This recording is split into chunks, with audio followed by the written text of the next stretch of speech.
Good afternoon, everyone. This is week 3, and this week we're going to talk about elasticity of demand and supply.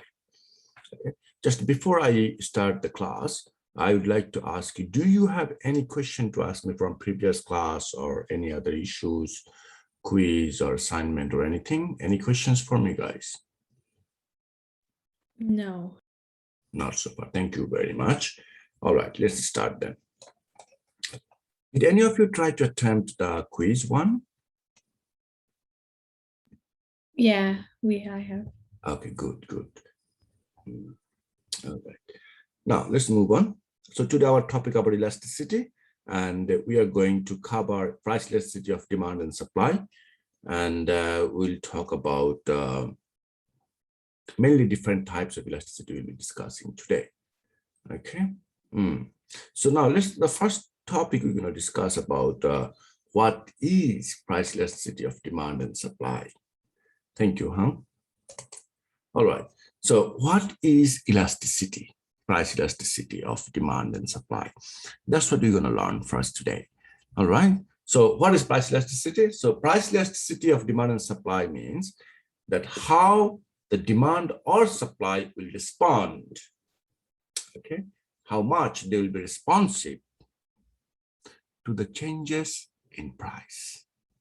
If the price is changing, how much the demand is going to change. We know from our law of demand and law of supply that, well, if the price increases, that's what we all know, right?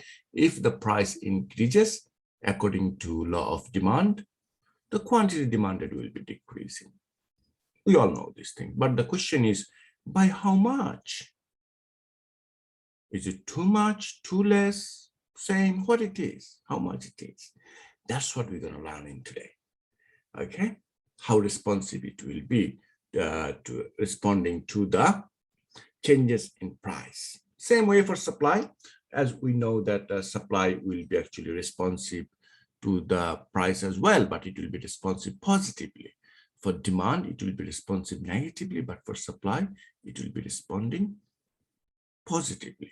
Okay, so if the price increases, the quantity supply will be also increasing. That's the positive relationship between two of them.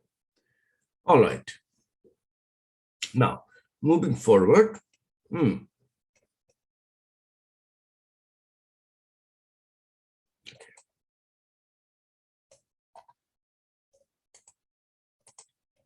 It's too tiny writing. Let's see if I can make it a little bit bigger. Okay. So far, we know when the price increases, our quantity demanded for goods decreases, but by how much? That's what we're going to learn today.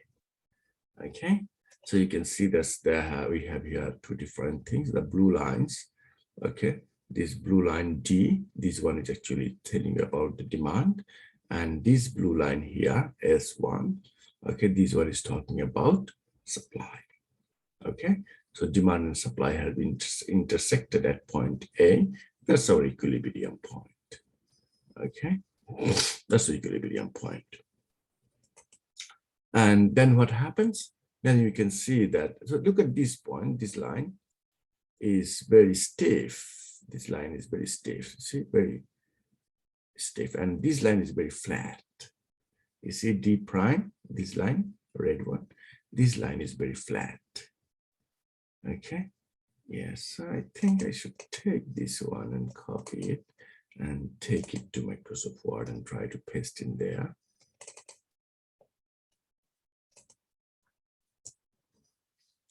Now you can see that. So this is one, this is two demand curve and two supply curve.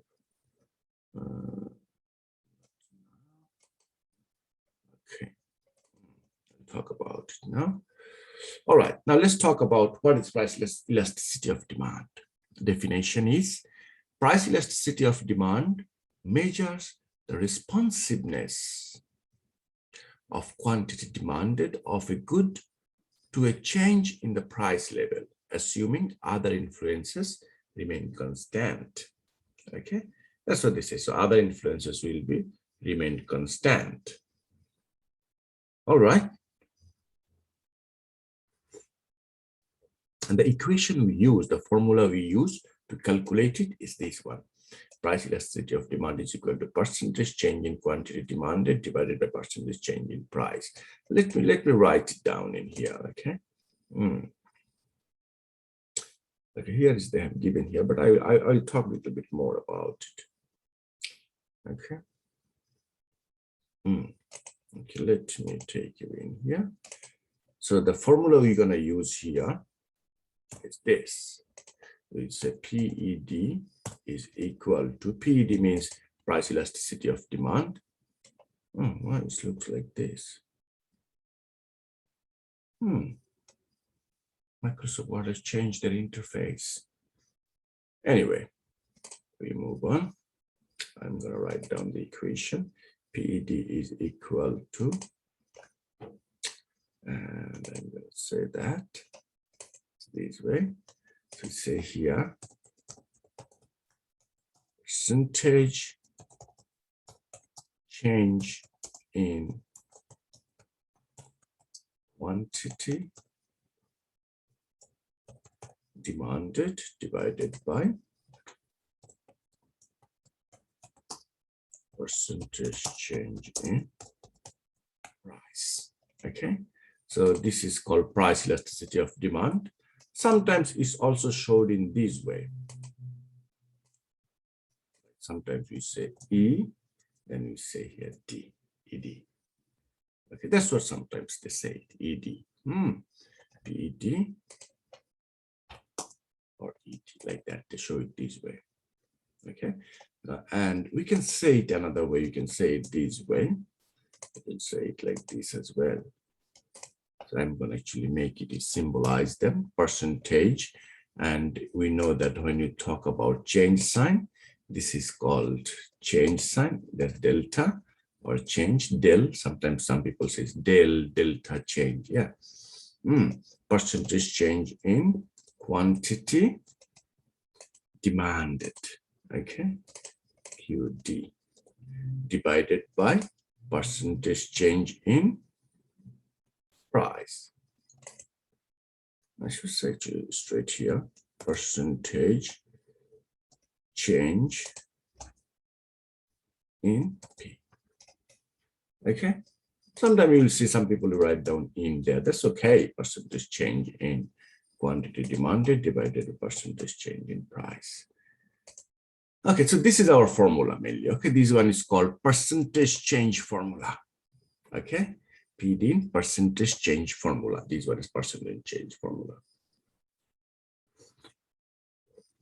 All right.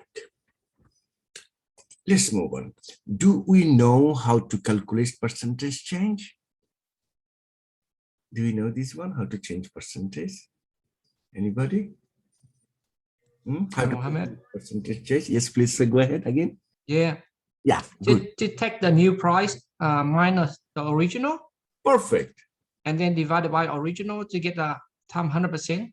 That's right, Hang. Thank you very much. Yes, you're correct. That's what we do. So I'm going to actually explore it a little bit more. Okay. Have a look. What do I do? So again, I will say PED is equal to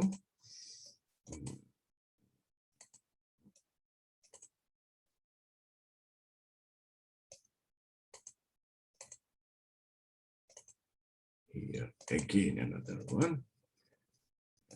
Here I'm gonna do the same, another one. Okay, as you said, as Huang told us, is very correct. Okay, so we'll say this way.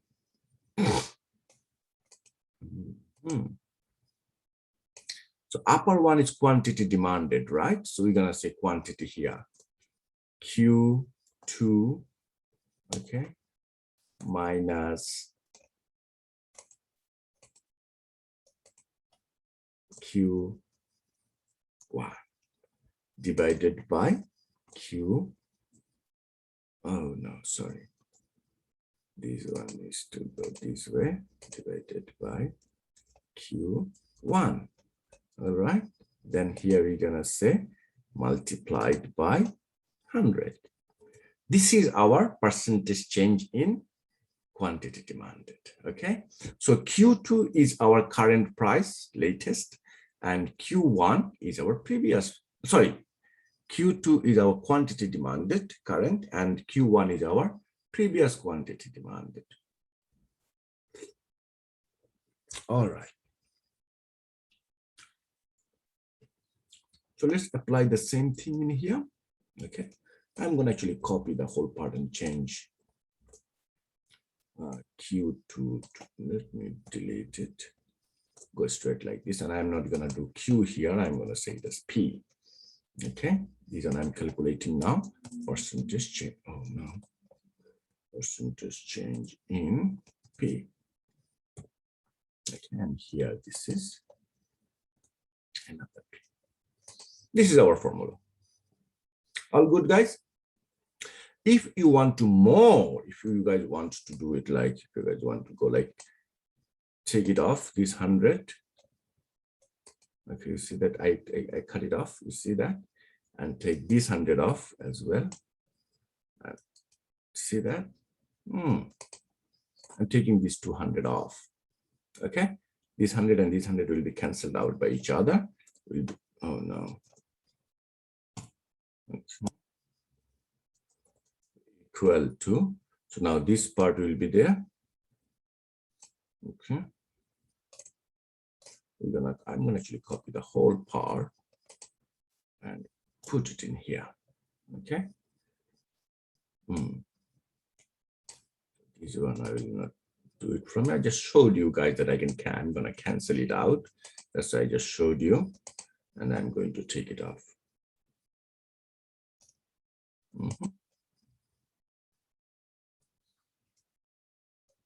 And then I'm going to actually transfer them, simplify it more.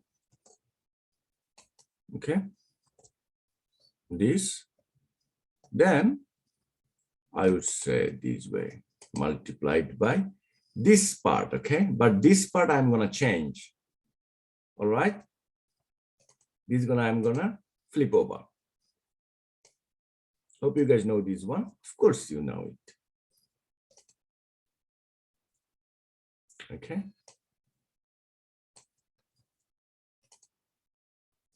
This goes in here.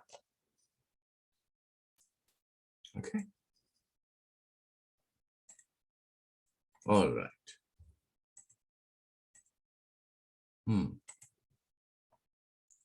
So now if you simplify it more, we can go like this. So I'm gonna do like this, P1 divided by Q1. I'm just organizing them, okay? So P1 divided by Q1 multiplied by, let's say, Q2 minus Q1 divided by P2 minus P1. That's what I'm gonna write actually, okay? So I'm going to write down here.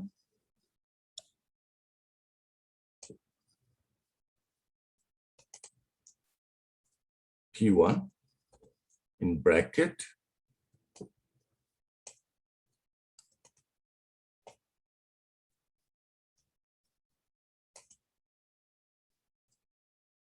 okay, divided by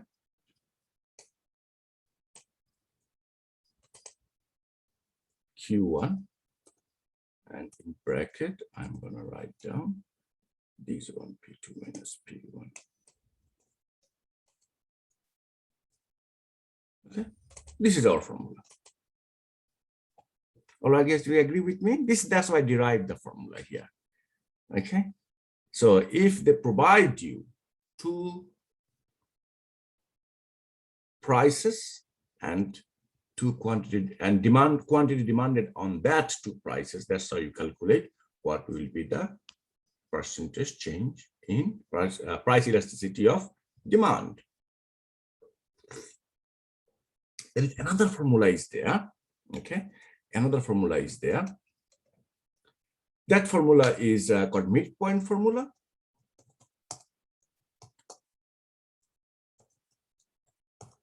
Midpoint formula is there. Another formula is there for midpoint formula. And the top one, this one is called, oh no.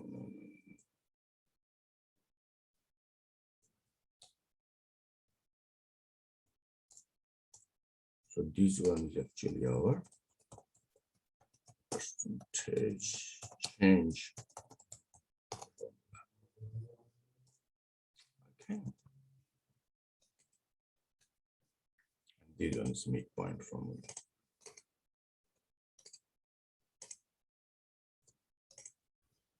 All right, so how the formula looks like. So I think I'll just come to the conclusion for this one. Then I'll move to the next.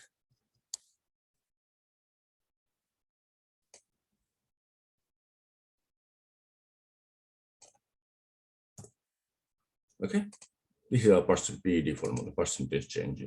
And let me make these things as, let's say, no italics, straightforward. So it's better looking now. All right, for midpoint formula, what is the formula of midpoint formula? Have a look in midpoint formula, and you will get, it's the same thing, just a little difference.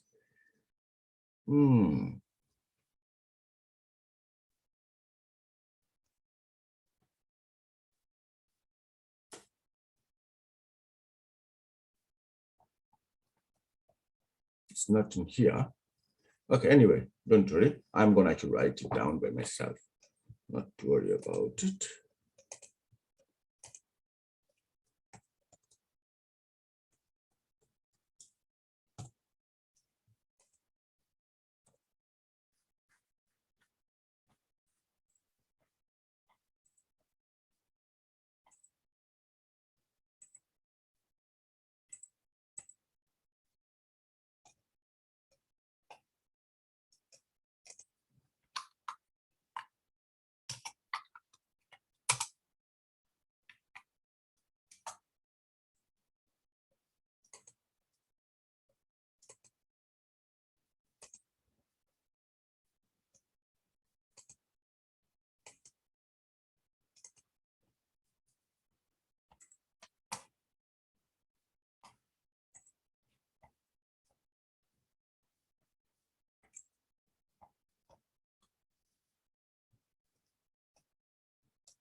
Yeah, this one will be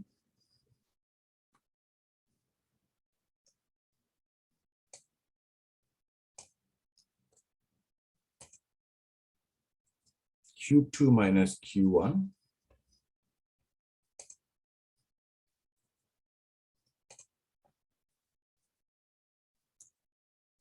plus, okay.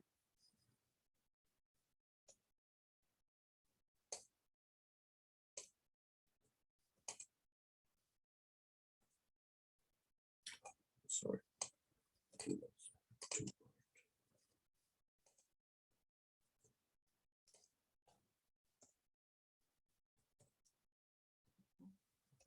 Issue is with another little bit in here. 2. This one. This one. Portions 2. And you know what? We're going to cancel out these 2 again the same way we did. Remember that we did in there that time? So cancel out these 2, cancel these 2. Okay, this is the case we have. All right, so Q2 minus Q1 divided by Q2 plus Q1 divided by 2. All right, so this is the whole case. Or you can actually, if you want, you can put this whole thing on in a formula as well. That if that makes you guys better, like this. Okay, like that. Now you can see clearly that where is the middle one. This is the thing, is the numerator and denominator definer. Okay, now let's go this one. Oh no, don't go that way, please. This is equal to, so we take these 2 and 2 cancel out. Okay.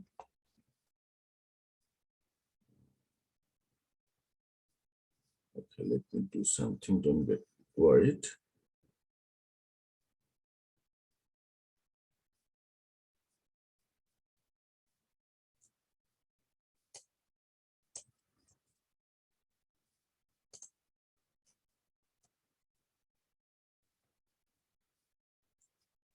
is going to be like this, right? If we take this 2 and 2, cancel it out, it's going to be like this. So you can say this whole thing, you can put that whole thing in brackets so that you don't get confused. This whole thing divided by this whole thing. Oh, sorry, not that bracket. I would like to bring up same bracket this way. Now, if you want to try, if you need to, if we want to transform it, we can do that too, right? We can do that as well.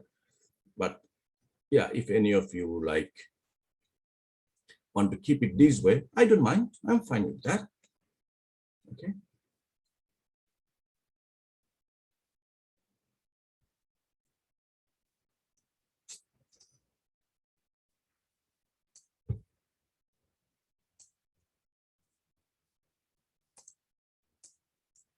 This then is going to be multiplied by, again, we're going to do exactly the same thing, yeah? But it will flip over like before. It will flip, right? So the plus will be going on top. This minus will be coming in. See that? This is our formula. Okay. Anyway, you write, it's all good, no problem. All right, so I would like to move forward. Now we know our formulas, right? Which formula we use, no big deal. It's the same result we're gonna get. But I think we should go like this. This one needs to be in bracket. Otherwise, like, you know, I get scared when I don't put the bracket. Sometimes on Facebook, you know, I see some people put something like this, you know, like 3 multiplied by 3 minus 2 bracket. They put some bracket and said how much it will be. People get confused. They put it on Facebook sometimes. Take it easy. All right, so this is the case.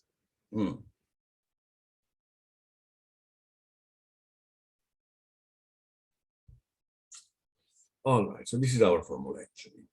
If you want to go to more simpler, simplify this, it's up to you. I don't mind at all.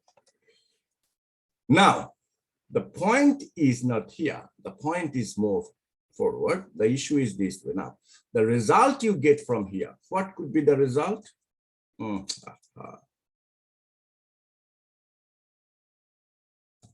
The result, what the result could be? This result could come up as anything, any number it could come up. Now, I'm going to make a table now. But looking at the numbers, you can say straight whether elastic, inelastic, or what it is. Okay. Just before I come to that point, I would like to talk a little bit more about something else. Okay. So now there are 5 different types of elasticity, 5 price elasticity of demand. Okay. 5 different types of elasticity are there. Okay. What are these 5 different types? I'm going to write it down. 1, they call it perfectly price elasticity of demand. This is 1. Okay, perfectly price elasticity of demand. So I'm not going to write down all the time price elasticity of demand. I'm going to use a shortcut. PED. Is that okay with you guys if I write like that? Perfectly price elasticity of demand. Then actually I will use a different way. So I'll be a little bit tricky with you guys now. Insert one table. Oh no. Insert 5 of them I want. 2, 4, 5 of them. Okay, perfectly price elasticity of demand. And I'll do another column on that left just in case. Okay, and next one is, we call that relatively. In some books you will find they will say relatively, some books will just say just elastic. Okay,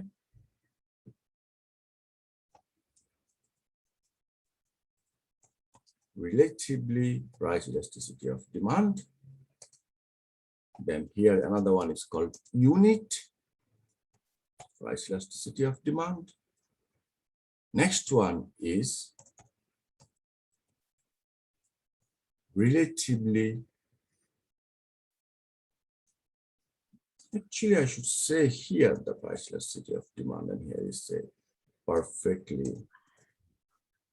I have a question. Yes, please go ahead. Go ahead.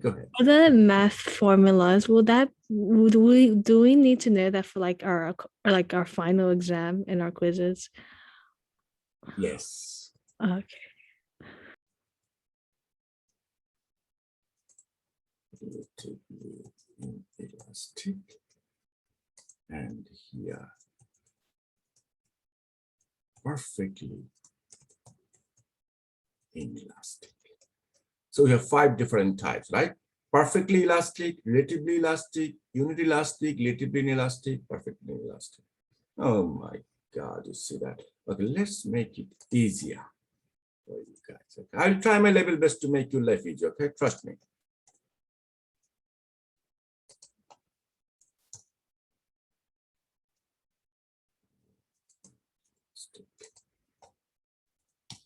Okay. Now, okay. PD value. Perfectly elastic. Okay. When there will be infinite answer you will get, that time you will know that this is perfectly elastic. Let's make it bold. Okay. Relatively elastic. Right. Unitary will be 1. Okay. Absolutely it will be 1. Then you know this is unit elastic. Okay. Relatively inelastic, you say here less than 1. Relatively inelastic. Avira's Hanjra, I just allowed him to go. He just leads the class.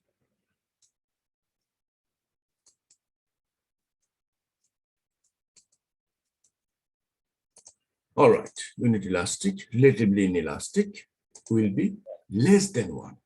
Okay, like sometimes my students prefer it in this way. Some students, they say that since we start from 0, they say, why don't we go this way? Perfectly inelastic, relatively inelastic, unit elastic, perfectly elastic. So it will be actually infinity will be actually going into here. And these will become as 0. So look, starting from 0, relatively elastic, it will be greater than 0. Look, it will be, if you find an answer as 0, you know this is perfectly elastic. Which answer? This PED value. If you, after doing the calculation, if you see the answer came as 0.00, you know this is perfectly inelastic. If the answer comes as infinity, which I would actually, I'll do it a proper way. It will need to be, I will say insert equation, and I would say I want to put infinity sign actually. All right. So 0, 1, infinity. You see that where I'm going? Now, if the value is in between 0 and 1, relatively inelastic. So you will say here, it will be less than 1, but greater than 0. So let's put 1.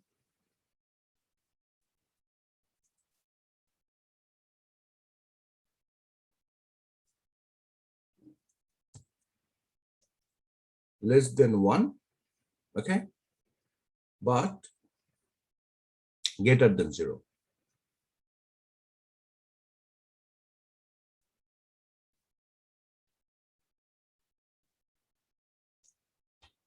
Actually, I should say that here 0 to 0. 1. Within the, if the value comes in between 0, 2, and this, you will say this is relatively inelastic. Okay.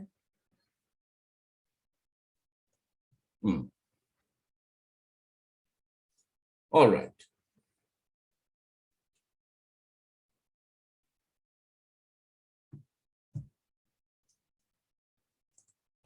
Relatively inelastic, it will be greater than 1, but less than infinity. Okay. So you say, actually should not say 1, because if I say 1, it means then you get confused. So I would say here,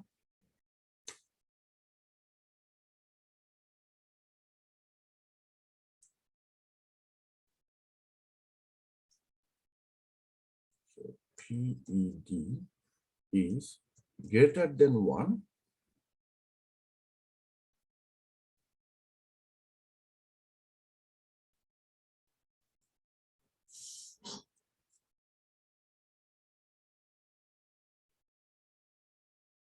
infinity.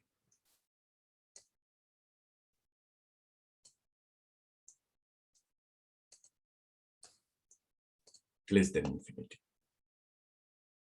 Okay, here also the same way it will go. PED will be greater than 0, but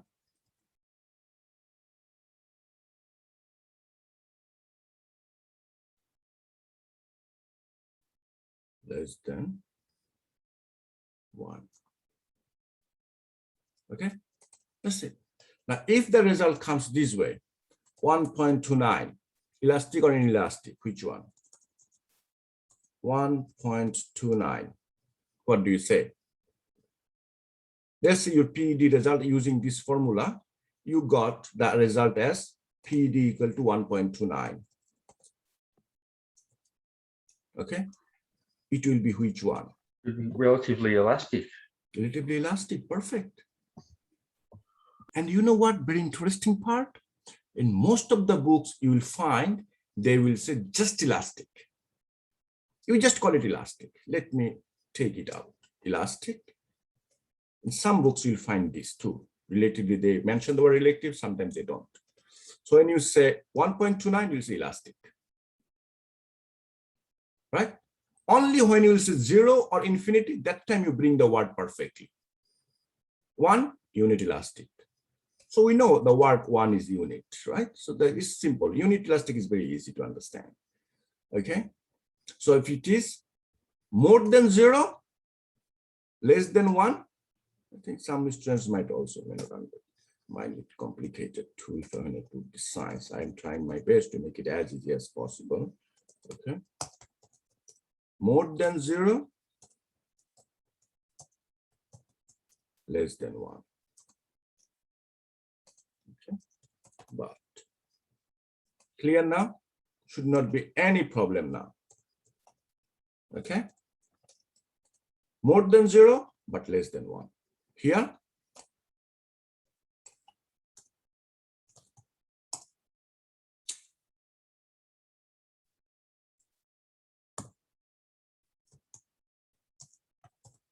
more than 1, but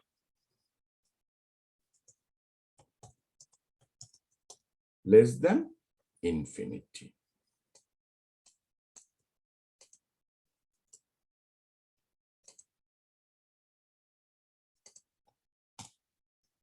Okay, that's it. That's the whole story, guys. If you can understand this much, now you can understand elasticity from numerical values. Why is it going down actually? Anyway, doesn't matter. Yeah, it's fine now. Yeah. Okay, that's the case. But less than this. Yeah. All good?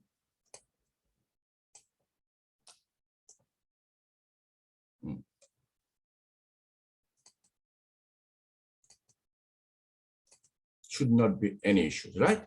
Now I'm going to show you.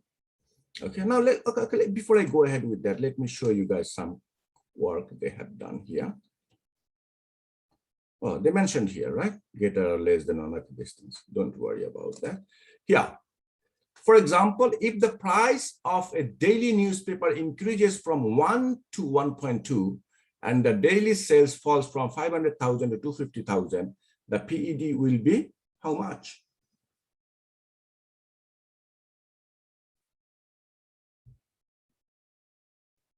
Answer is 2.5. See? More than 1. What is this? Elastic.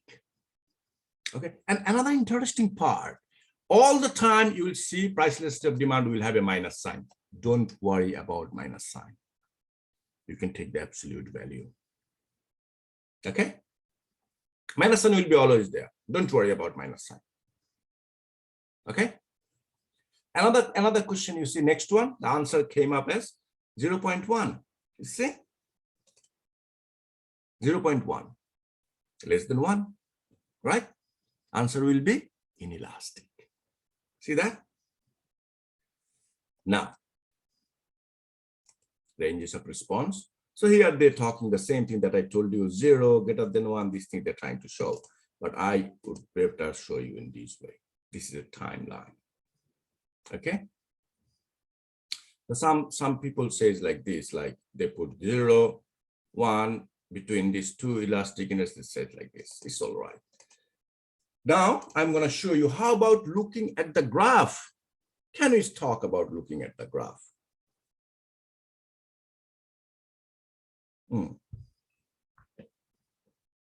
All right, let's try that. I have to draw that. I think I will not waste. I'm not going to spend my time in drawing. I'm going to take it from internet. Let's use it from internet. So we say here types of PED. Let's see if they find it. Oh no, they don't understand. All right. Price elasticity of demand. Okay, and I'm going to take the images. Okay. There are 5 types actually.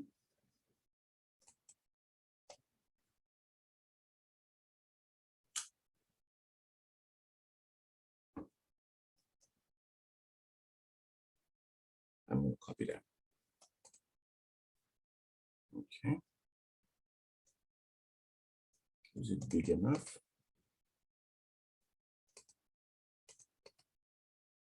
Copy image. Let's see how it goes. Not that bad. All right, anyway.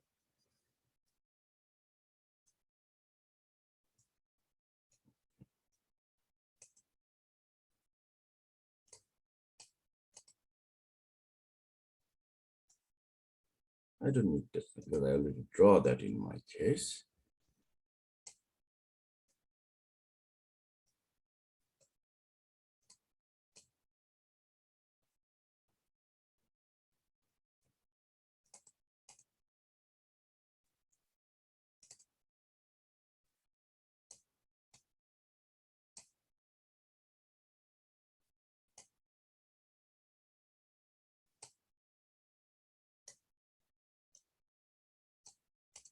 Cool. Inelastic.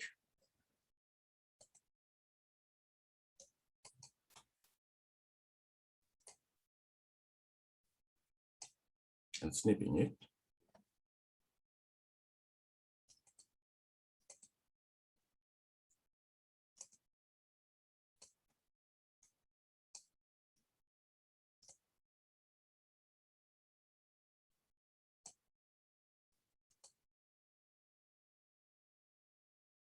Okay. When you see a graph that looks very stiff like this, you see straight line, little bit stiff. Look at how the unit goes on. Have a look. Unit in here, right?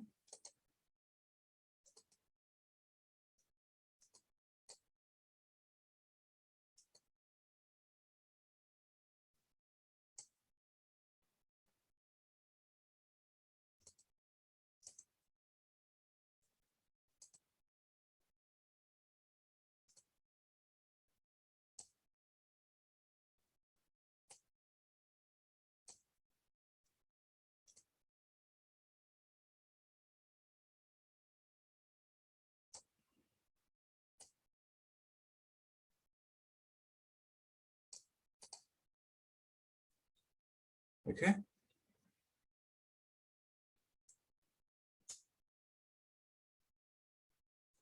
Inelastic.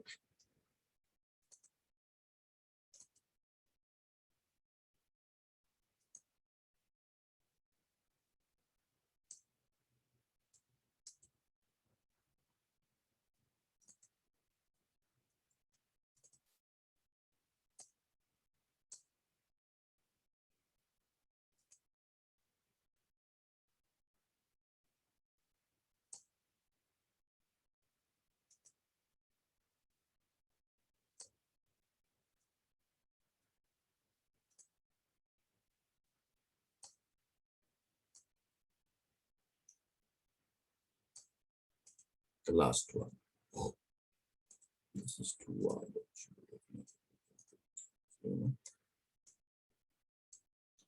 Last one.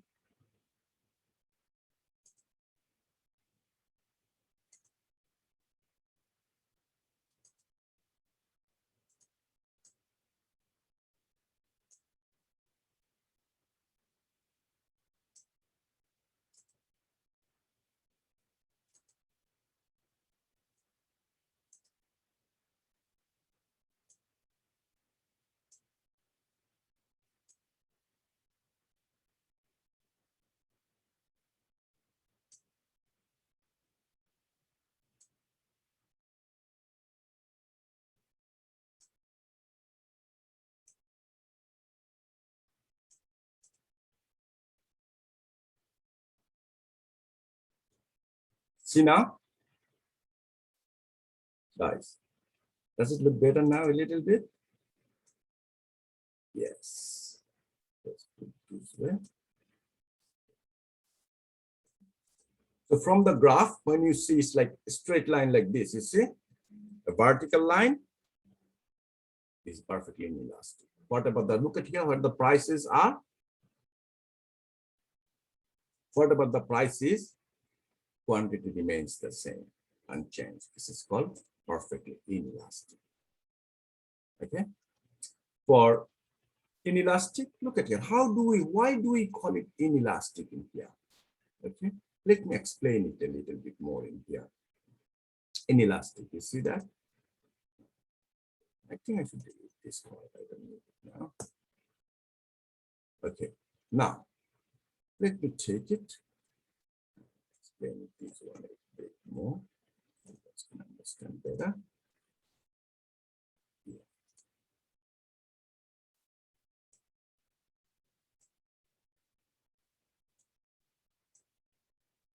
Look, price changes a lot.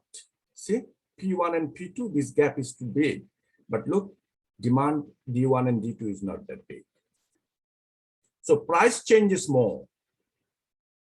Price changes more than the quantity. Now look at here, if you go in here, if it happens like percentage change in quantity, demand, percentage change in price, if percentage change in price is bigger than the percentage change in quantity demanded, I mean, if the numerator larger than the numerator, the answer will be always coming as less than 1, correct? Look at here, less than 1. Perfectly inelastic. Is it clear, guys? Now, if we talk about this one, look, P1 and P2, is it big enough? That's what I need to ask you, guys. Is it big enough? Pictures?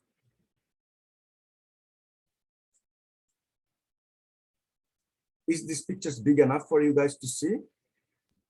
I think that's fine size. Okay, all right.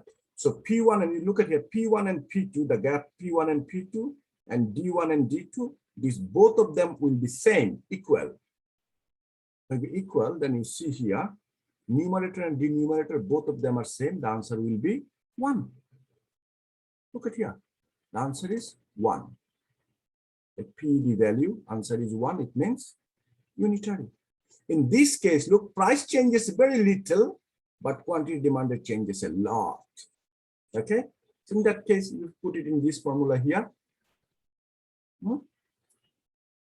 So numerator is larger than the denominator. The value will be more than 1.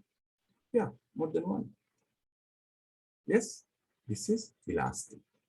And when it goes like this, horizontal line, what about the price? Price remains the same still, not to remain the same, but it changes a little bit, very little bit. Okay, very little, negligible amount even. Okay, quantity demand changes a lot. Now you can ask me a question, Muhammad, which one is that?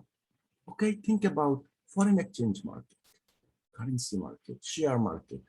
A little bit, 0.1% is a big thing, right? So that's a big issue in exchange market. All right, is this clear to you guys? Now, even if you look at the numbers or even the graph, can you identify, is it elastic, inelastic, or unitary, or perfectly or imperfectly inelastic? I hope you can understand that, right? Okay, this is the one I wanted to show you guys. Okay, so now looking at the graph, you can understand. And very interesting part, you see here, this one is slowly changing. You see, slowly changing. Like it's like changing the line. See that? Changing the line. And let me see if I can find something interesting to show you guys.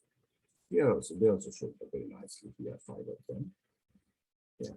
So here they did in vertical wise. I did in horizontal wise. Someone did it in vertical wise. Okay. Same thing comes up.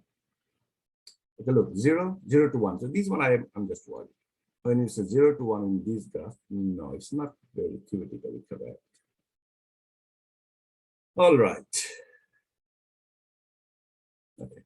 Oh, here it is. Another one is there. Look at this one. See? This graph. Interesting.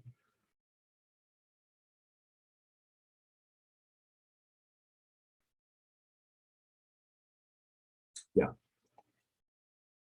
They showed it in here in one graph. Copy this image. Also put it in here.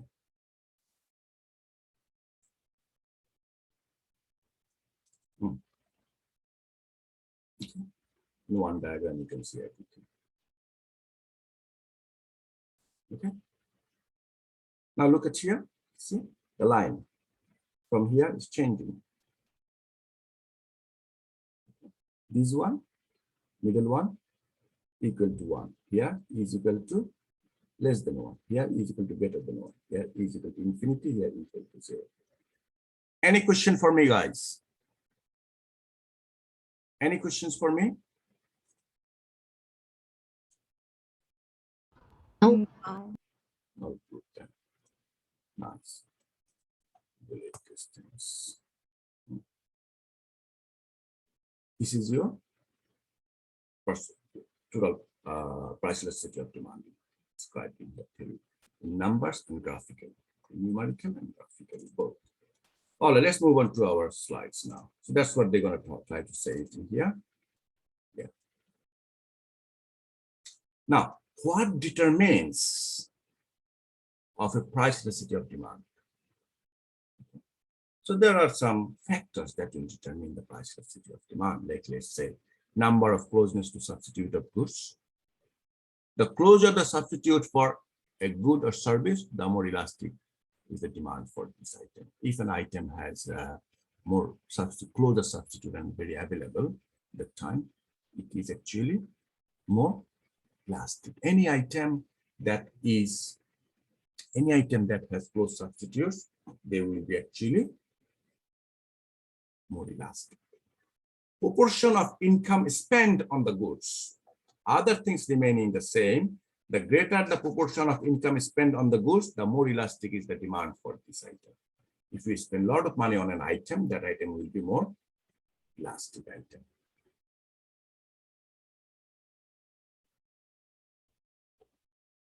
Now, you can ask me a question, Mohammed, what type of product is that? What about the prices you will always buy?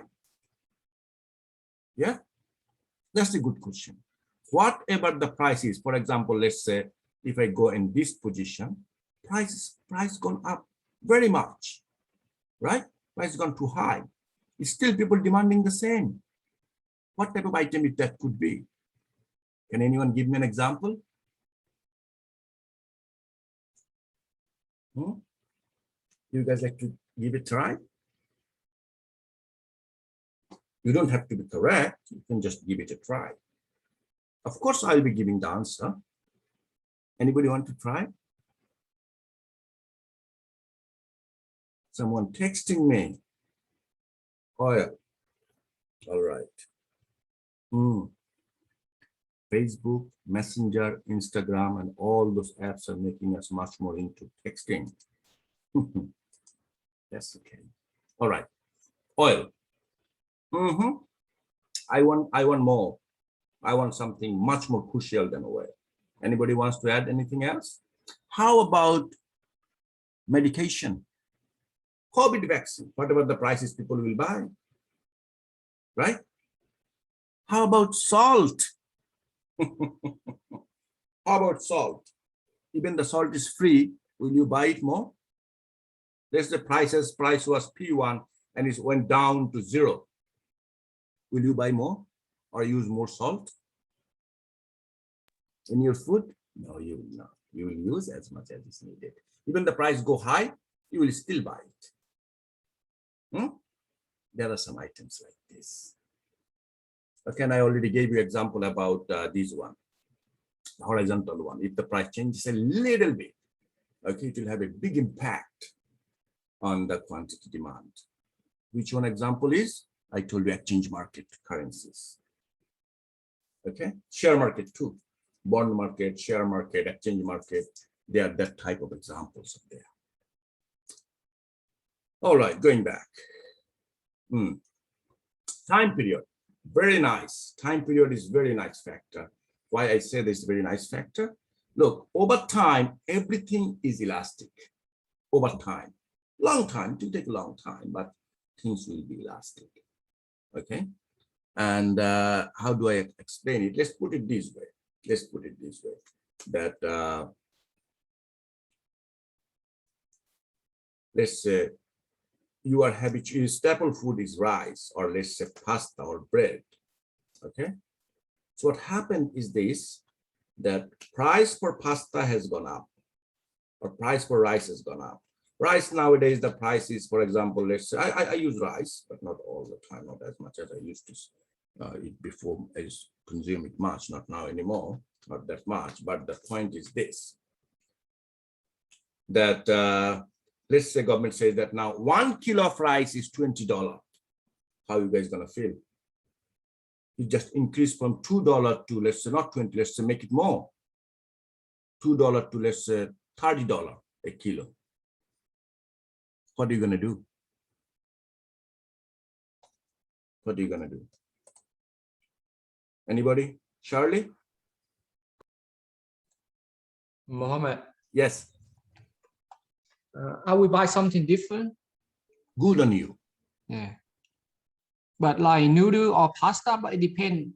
Yeah. Like at the moment, the rice is very expensive now. Exactly. Yeah. You are correct, Han. Yeah. The thing is this, Han, you cannot change over time, overnight. So if you go to the market today and you see $25 a kilo, you will feel shocked. Oh my God, I can't eat rice anymore. What are you going to do? Change your habit overnight? You cannot change your habit overnight. You will buy less. But as you say, Han, that you will actually slowly change your habit. You come at home and you will talk to your parents or your girlfriend or whoever in your family, talk to them slowly. Oh, look, the price is now this much. What are you going to do? So let's try to change your habit. It will take 2, 3 months, 6 months, 1 year, 2 year time, but slowly you will stop buying. Yeah. Yes. So that's why we say, like, same example for, let's say, oil, for example. Oil. I mean petrol, fuel, we say. Okay. So what happens with the fuel? With the fuel, what happens is this. Look, it's necessary. It's necessary. We'll buy it, that's sure. But we'll try to buy less. And in the same time, we'll try to find some alternatives. Like Hang says, alternative, we're gonna find it. What do you think, Abhiraj Hanjra? You there, Abhiraj Hanjra? Mohammed, Yes. at the moment, the oil increased, but electric cars is very expensive too. Yes. So, but at least we know. So we are trying to hoping. Don't you think that? Don't you hope that? Oh, I wish electric car gets much more cheaper. No, but a few years ago, we changed to gas. You remember? Yes, we 2008. did. Yeah. Yes, I agree with you. I agree with you. People change to gas, but suddenly the gas is expensive too. Gas has So they gone up. cancel everything. Yes. So now we're just waiting for electric car. Yes, you're right. I agree with you. Yes. We are. That means like we are in pursuit of some alternatives. Yes. Kenan want to say something? So Kenan, with the gas going up, you also look at changing your vehicle to a smaller, more efficient car so you use less. Yes, exactly. So what we are doing actually, we are actually trying to find alternative substitutes. Yeah. Because it's getting expensive, right? Yeah. And I would like to tell you guys another interesting theory, interesting point. You know what? I remember like a couple of years ago, not a couple, maybe a little bit more than a couple. Okay. So price of fuel going so high, people are so upset. Oh, yes. And then what they did, they start to move for like electric car, those things. Tesla come up with electric vehicle. You see that? Tesla came up. So like the fuel suppliers in the Middle East mainly, they got scared. Oh my God, if they really find out some alternative, what's gonna happen to our oil production? They started politics. They try to make the oil cheaper. When they make the oil cheaper, the people who are actually working to find out alternative electric car, those people slowly got demotivated. Oh, okay. They're actually putting the prices down. So what's the point of finding out something else? It gave a halt in their research. Now people understand these things. Slowly people they understand these things. So we have to find out alternatives. That's what they're trying to do. So in long run, so even they're controlling the fuel prices. Now the point comes up is that in the long run, we'll find out alternative. That's why we say the longer the time has elapsed since the price change, the more elastic demand for the goods. Why? Because people will find out over time, people will do their research and they will try to find out alternative items. Is Abiraj Hanjra is there in my class? Is you there? Is he there? Abiraj Hanjra?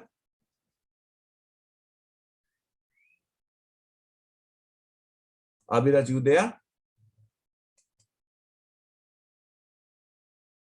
Abiraj Hanjra, you there? I think some of my students actually log in and they leave the class.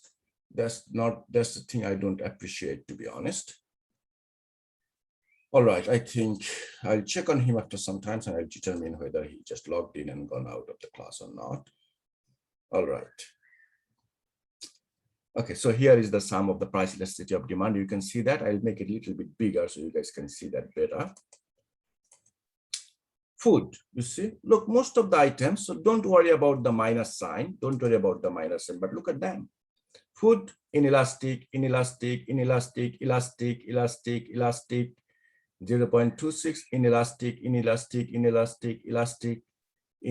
You see that? Looking at the numbers, I can tell you.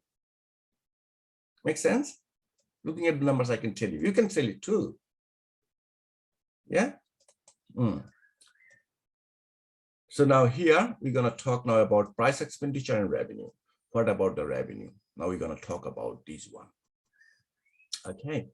So this says, look, total expenditure, the people that we do, we are the expenditure. We make the expenditure, the consumers. We make the expenditures, okay? So total expenditure, we have it priced into quantity. Okay, the price we are purchasing something and how many quantities we are purchasing. Okay. Depending on that, we determine our total expenditure. And revenue the same for the producer side as well. What is the price they have and what quantity they are selling. Okay. So defining total revenue will be price multiplied by quantity. Same way, expenditure, same price quantity by price multiplied by quantity. So if demand is elastic, a 1% rise, demand is elastic, a 1% rise in price lowers the quantity demanded by more than 1%, more than proportionately. And your expenditure on the goods falls, producer's revenue also falls.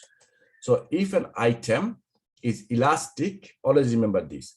If an item is elastic, okay, that time, if they increase the price, total revenue will fall, decline. Okay. Now going back, I'll show you in graphically. Okay. Elastic item in here, look at here. See that? So when the price, look at here, when the price was at P2, it's important to show you in a bigger picture.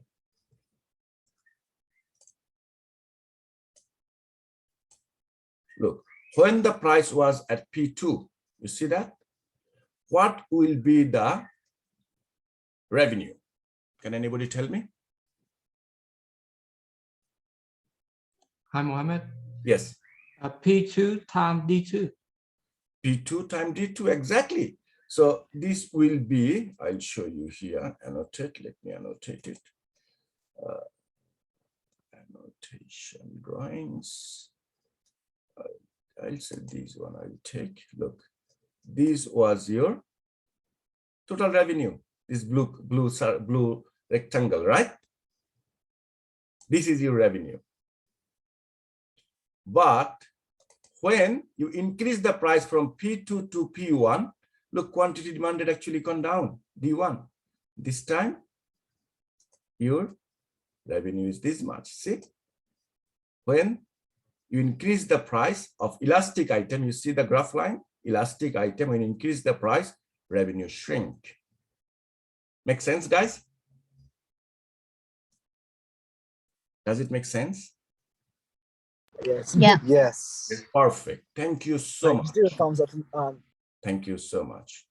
So I'm going to clear my drawings here. Now I'm going to show you guys on inelastic one. Now let's bring inelastic one, this one. I'll show you inelastic one. Even if you increase the price, I will show you. Even if you increase the price, okay?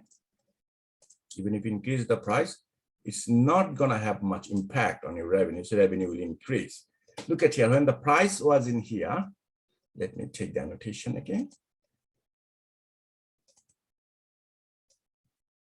Take the blue one. So price was in here and the revenue was this much.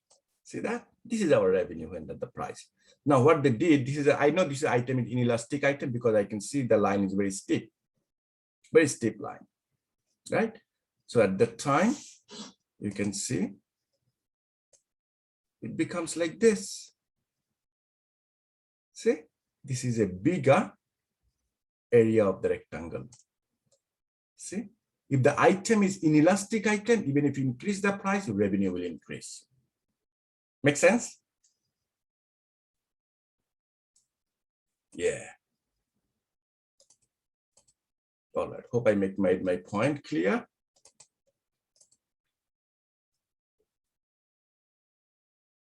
Okay.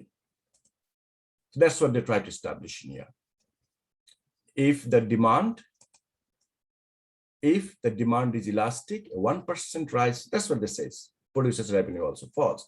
If the demand is inelastic, if they increase the price, produces revenue will increase too. If the demand is unit, okay, unique, a 1% increase in price reduces the quantity demanded, but exactly by 1%. Expenditure on the item does not change, produces revenue remains the same. Okay. If the item is unit elastic, produces revenue remains the same. All right. Now they're going to explain you. Like, look at that. That's what they try to show you. Okay. Yeah, I have already showed that. So this is the one they will show you 3 ways. All right. Special cases. This one is special cases. See that? Special cases is this too. Perfectly elastic. Whatever the price goes up, the revenue will increase. That's absolutely an elastic one. For the elastic one, revenue will decrease also. All right, so that's all we have in our price elasticity of demand. Any questions for me before I move on to income elasticity? Any question for me, guys? No. All right. Income elasticity is the same way.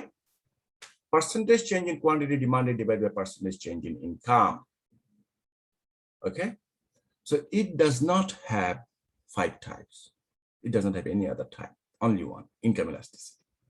And from these things, we can find 2 things we can find it out. What are the 2 things? Normal goods and inferior goods. If the income elasticity of demand, okay, let me actually show you in the formula wise. Let me show you in a formula wise, that will be helpful for you guys. Okay, here it is.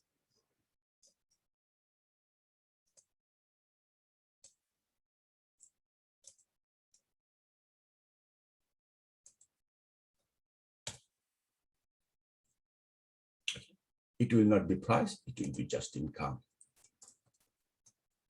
See, nothing I have changed, I just changed from price to income. That's it.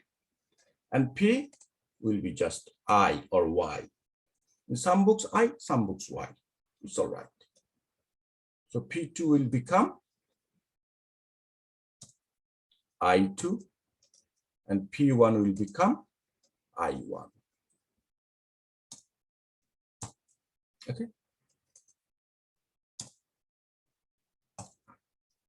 That's it.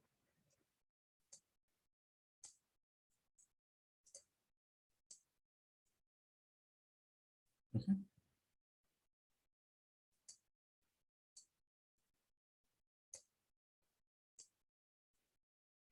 P1 will become I1.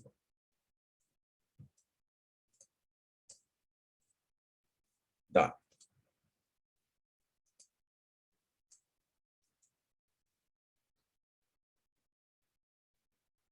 So in this case, if you find the answer is, okay, it's fine.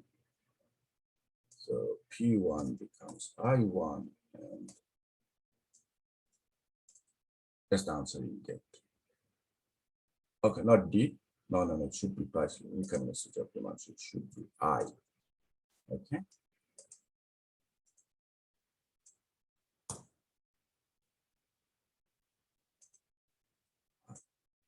In some books, you said they will say I0. They will say like that.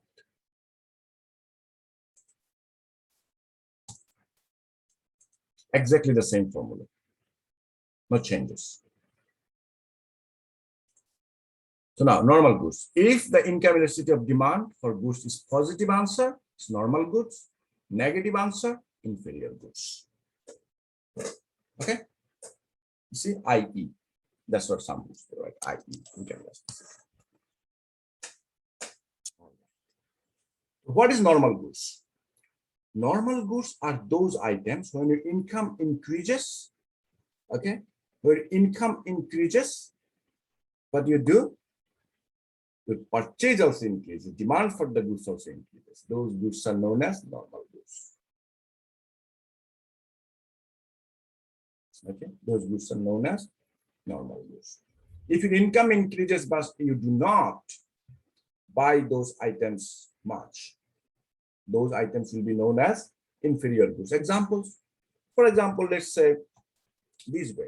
Now you guys are a student working very hard and also you are a lot of expenses there. You have to pay tuition fees and all those things.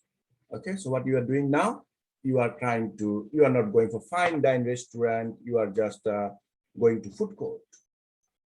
Okay, you're going to food court. But when your income will increase, you will prefer to go for a good restaurant. Right? You will do that for restaurants. All right. Next.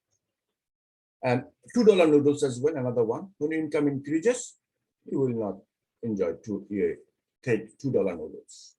Okay, unless you are very fan of that. Then second-hand items. Okay, you don't have much money, you will be likely to buy some second-hand goods. But when income increases, you'll try to buy new goods, new item of the same goods.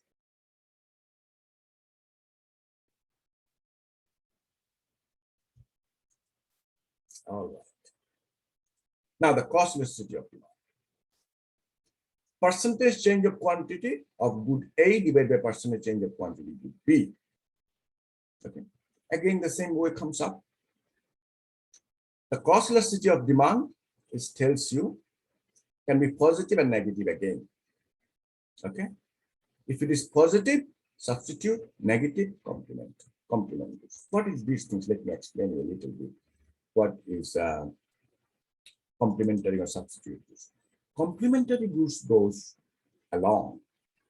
Like you buy a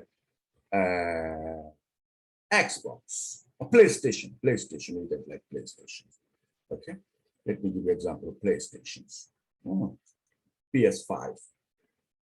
Is PS5 the latest one, or they have new more? The PS6 is already in the market now. So when you buy PS5,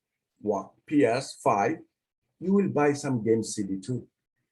Games disc, I mean. You'll buy game disc too. If you buy a computer, you'll buy a mouse and keyboard too. Both goes together. If you buy some shoes, you'll buy some socks too. If you buy some tennis racket, you'll buy some tennis balls too. Right? Two things goes together. All right? Then you buy car, you buy petrol too. This is called complementary goods. Okay? They two goes together.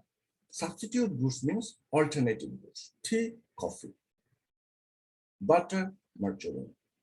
Olive oil, vegetable oil. Like this. Okay? Those things are alternative goods.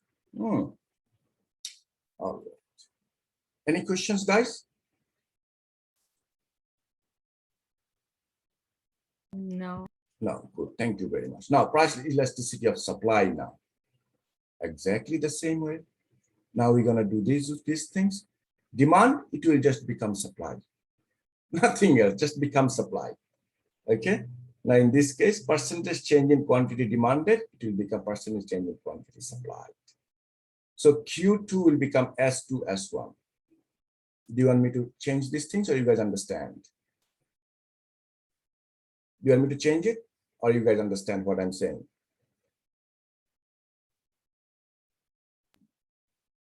I'm just a bit confused, but I think I'll get to it soon enough. No worries, I'll change it. And I'll show you how it changes.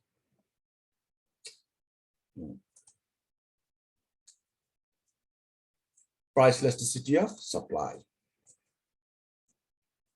So it will become ES. Yes. Quantity supplied.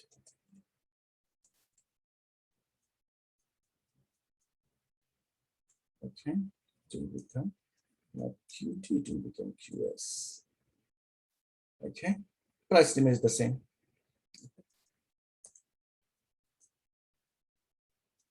And here Q2, yeah, quantity supplied, you can say this can remain the same, but you can understand this is supplied. Okay, so I should say I'll say S, okay, supply. Otherwise, you guys might get confused. S. Okay.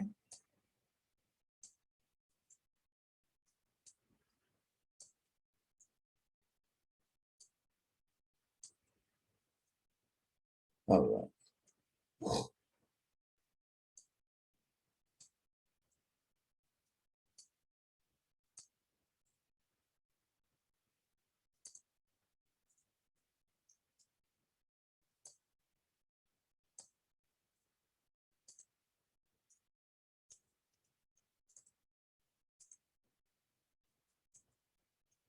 Make sense now? Was it Charmaine? Yes. Okay. Is it make sense now, Charmaine, to you? Yeah. You have to understand now. If you look at what they're asking for, price elasticity of supply or price elasticity of demand, you have to see that part. Okay. Is Abhiraj Hanjra in the class now? Abhiraj Hanjra? Yes. Yeah. I would appreciate your response, please. Yep. Thank you very much. All right. Let's move on. So that's what they try to establish in here. Okay. And supply also have 5 different types, like this one. Okay, like it will also have the 5 different types, but I will say that the good news is that it is actually no changes. It will remain the same. PES value, not D, price list of supply values. Okay, and this curve will be changing. They will not be this way. This one will remain the same, not demanded to be quantity supply. Let me see if I can find some nice.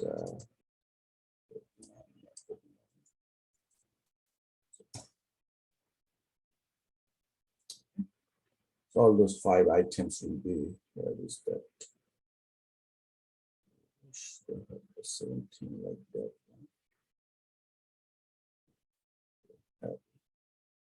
All right, here it is the supply curve in there. Have this graph thing. This one. Okay, here it is.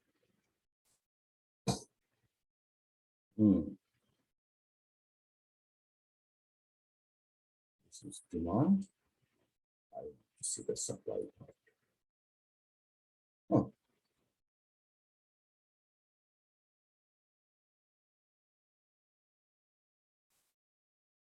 Oh, it's demand actually.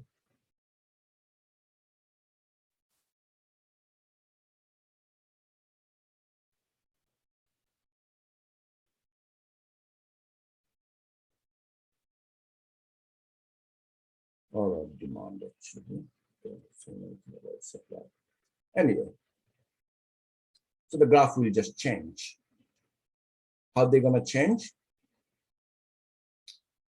Well, this will be just, but this one will not be like this. It will be like this way. Let me draw it.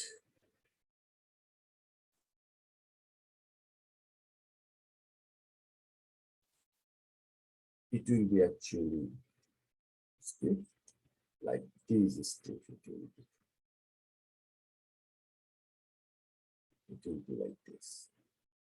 This one will be right in the middle, like this. And it will be like flat like this, supply curve. These one remain the same like this. So the graph will just change its shape, that's all. Okay. And if I had time, I could have actually draw the graph and show you guys how it's changing, but it will not be demand anymore. I think I should take this.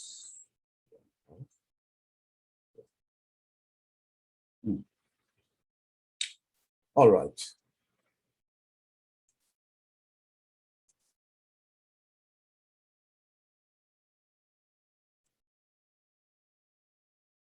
Anyway.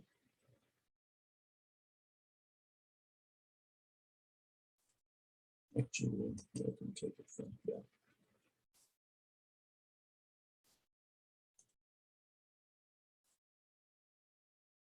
Here it is. Okay. Now this is very interesting language. All right, so here it is. You can see quantity supplied, price, and this is supply curve. That's the supply curve. This is stiff, I can see, stiff, very stiff. Okay, here you see this is flat. See, very flat. This one is here. So here you can see P2 and P1, the gap, these two, the distance, this and this is equal. This is unitary, I can see that. This one you can see price changes a lot, but quantity supply doesn't change much. So this one is inelastic price elasticity of supply. This one is, I can see, price changing less, but quantity supply changes a lot.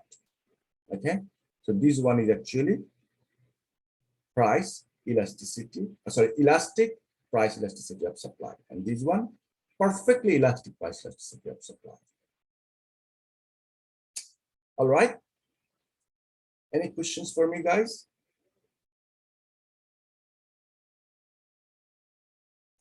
All right, here it is, elasticity of supply. You can see that. All right. And it changes over time when there is some, like the same way, like for demand, it will be changing over time.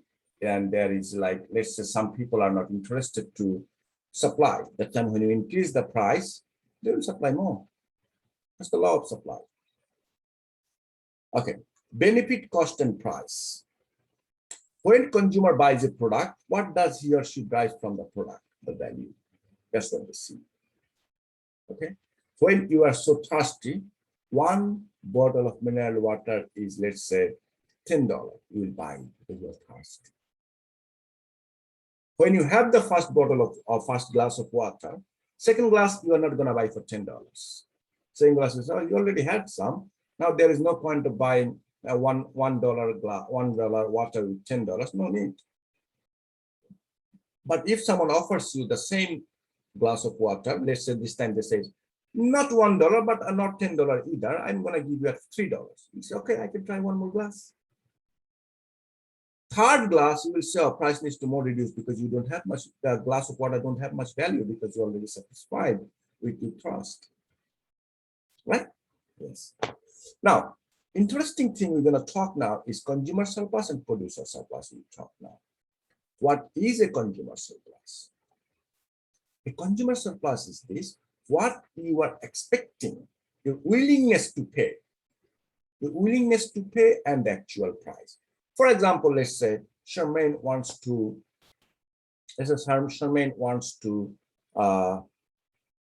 purchase an iPhone.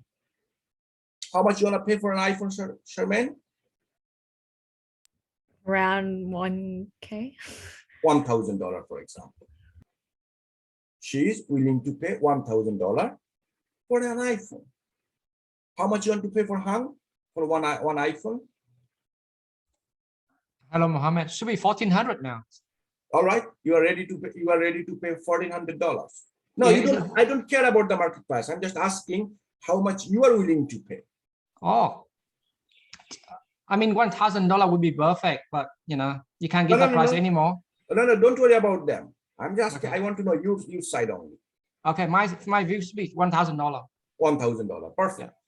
So Charmaine and Han, then they went to the market to check the apple price because I know, and they also know, they're happy with $1,000. But you know what happened? When going to the store, they found an iPhone is actually $750. How are you feeling, Han? Fantastic. Charmaine? Great. Great. You know why? Because you are having a benefit. You are in profit of $250. Is that right, Milad? All right. Okay, Milad might be busy. Sorry, hey. Yeah. So yes, Milad. So how much you would like to pay for an iPhone, Milad? For me personally, Yeah. 800. My man, please be a little bit generous, Milad. Give a little bit more. More. Okay, let's put it this way. Alright. That you want to pay, let's say Milad wants to pay $1,250. And the price is $750. How are you feeling, Milad? If I want to pay $250, and the price is $750, I wouldn't pay for it. No. You want to pay $1,250. Okay. And you found the price is $750. How are you feeling? Disappointed. You wanted to pay $1,250. Oh, $1,250. Sorry. $1,250, yeah. $1,250. Yeah. Yeah, happy. Are you happier than Charmaine and Han? I don't know. Yes, you are. Look, you willing to pay $1,250, but you're buying it for $750. You are in a benefit of $500, but whereas Charmaine and Han is actually in benefit of just $250. Yeah. So you are happier than them. I guess. Make sense? So Yeah. now let me explain you what consumer surplus. Consumer surplus is what the price you want to pay and what the price the market is charging you. The difference between willingness to pay and the market price. So look at the consumer surplus difference, what the consumer is willing to pay for a product or what she pays the market value for. The difference between what you're willing to pay and what actually you pay, the market price. Make sense? Now let's transfer it. We're gonna change the side now. Now you are the producer. You are Steve Jobs. Okay, or Steve Wozniak, for example. Tim Cook. Okay, Tim Cook. Now, Tim Cook is willing to supply an iPhone for, let's say, $1,400. He's happy. Forget about everything previously, okay? Now, Tim Cook side we are looking at. Tim Cook is willing to give an iPhone for $1,400. But when he went to the market, he found the market price is actually $1,600. So he's happy. Make sense? From producer's perspective. Okay, now you are a producer. Your name is Tim Cook. Okay, Milad? And so how are you feeling now? Fine.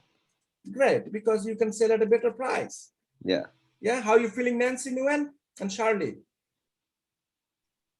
Yes. So that time the producer surplus will be what is the difference between the price that a producer is willing to sell a product and the market price. So now this is our, here it is.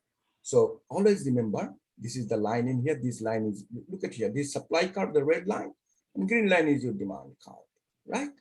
So the intersection is your equilibrium. That will tell you about the market price. So from the market price, go up above until the demand curve. This triangle will be known as consumer surplus. Market price to demand curve. This triangle is your consumer surplus.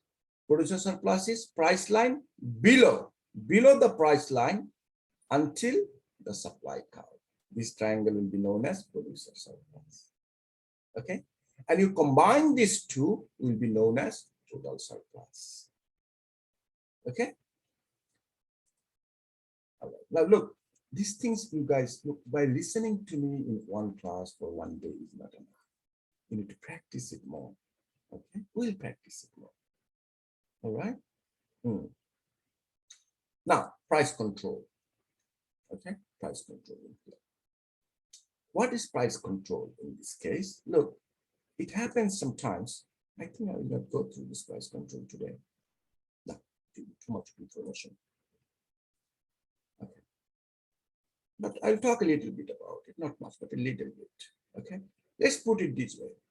That sometimes, government actually interferes. Government tells us about how much price should be charged. But this is an example for, here is the price floor, and here is the one for price ceiling, two of them. Okay. So this is price floor and ceiling. So this is price floor. What is price floor tells you the minimum price is price floor. Okay. All right. Now, minimum price you need to charge. And the maximum price you can charge is the price ceiling. So let's put it this way, rent is an issue. So there is a crisis in the market. People are actually struggling to find a place for living place. They're struggling to find a living place. What they did is this, they are so desperate to find a place, and they're willing to pay any price people ask for.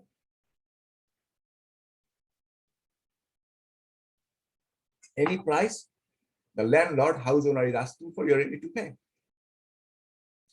So now the issue is that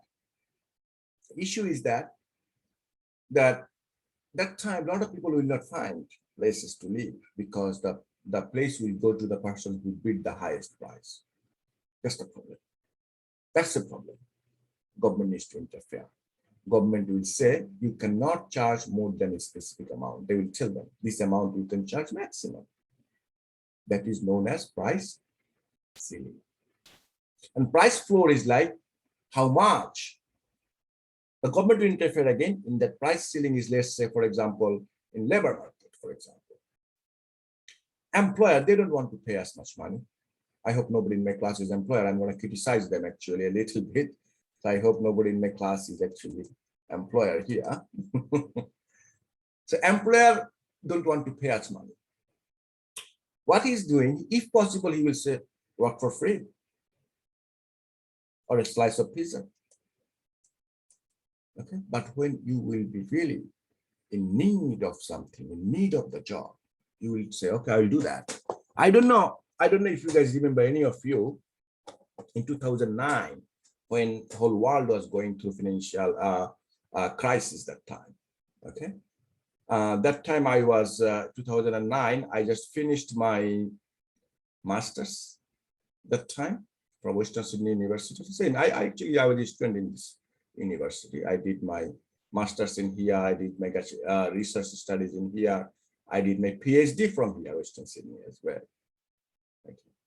And what happened in that time in 2009, I used to work as a kitchen hand that time when I first came in Australia. Okay.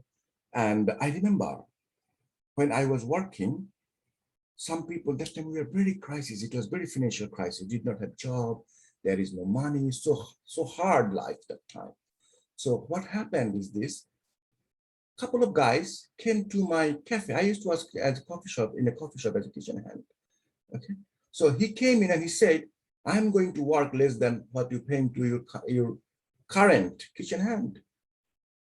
See, he's ready. And he said, even he will work for 2 weeks free. See that competition? My employer was really nice person. He said, no, I'm happy with the way he works. It's fine. I don't need anybody like that. If it was a bad employer, he would say, okay, goodbye, Muhammad, get out. I got someone better. That's normal. That's how it is, right? When an employer will find someone cheaper, they will have them. My employer was a nice person, so he did not sack me actually. Anyway, so I met some really good people in Australia at that time.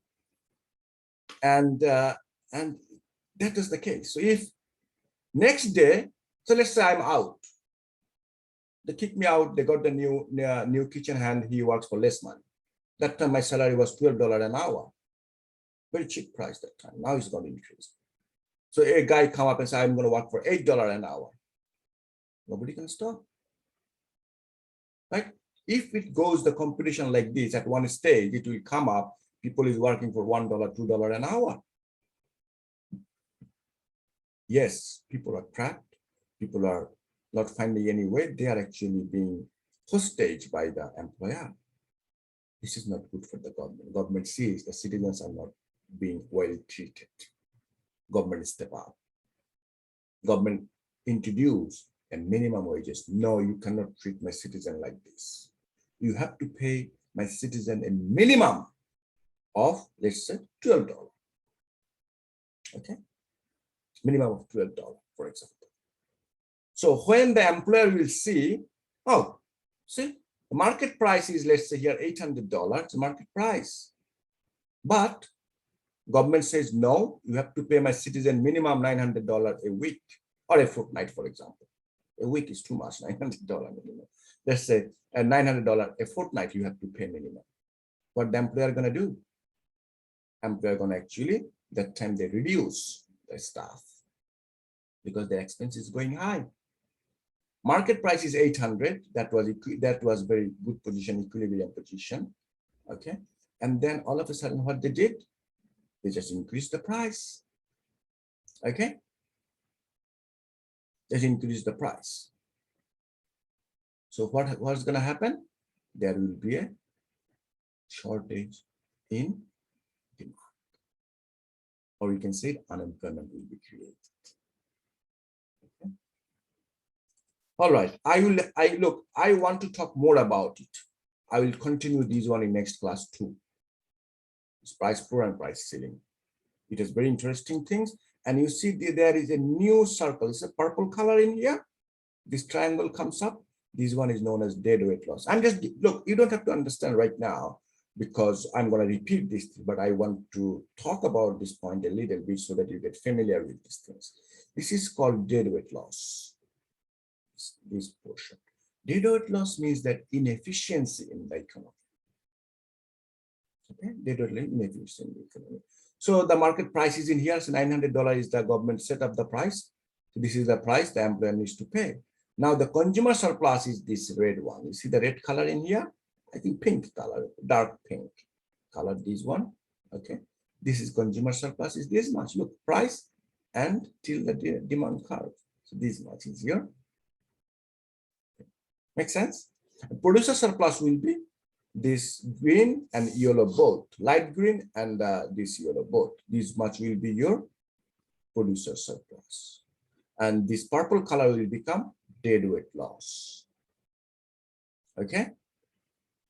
Deadweight loss means they could have this total surplus, they could have the whole triangle in here, they could have total surplus, but because of the government interference, now you can see there is a gap in the triangle, is a gap is there. This gap is the deadweight loss. And I will talk more about this deadweight loss in my next class. Okay? All right, I will stop it in here for today. All right, any questions for me, guys? Any questions for me? Anybody? Nancy and Charlie, you guys did not talk much today. All good with you guys? Yeah, all good. All good, that's fine then. That's good. Nancy, all good? Yeah.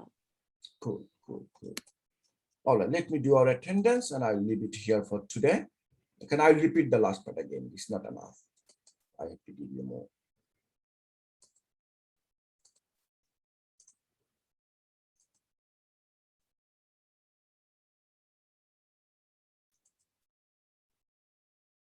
Right. Let me know if I go too fast. Okay, let me know. Stop me there if I go too fast and you're hard to catch me up. Okay, let me stop my recording now.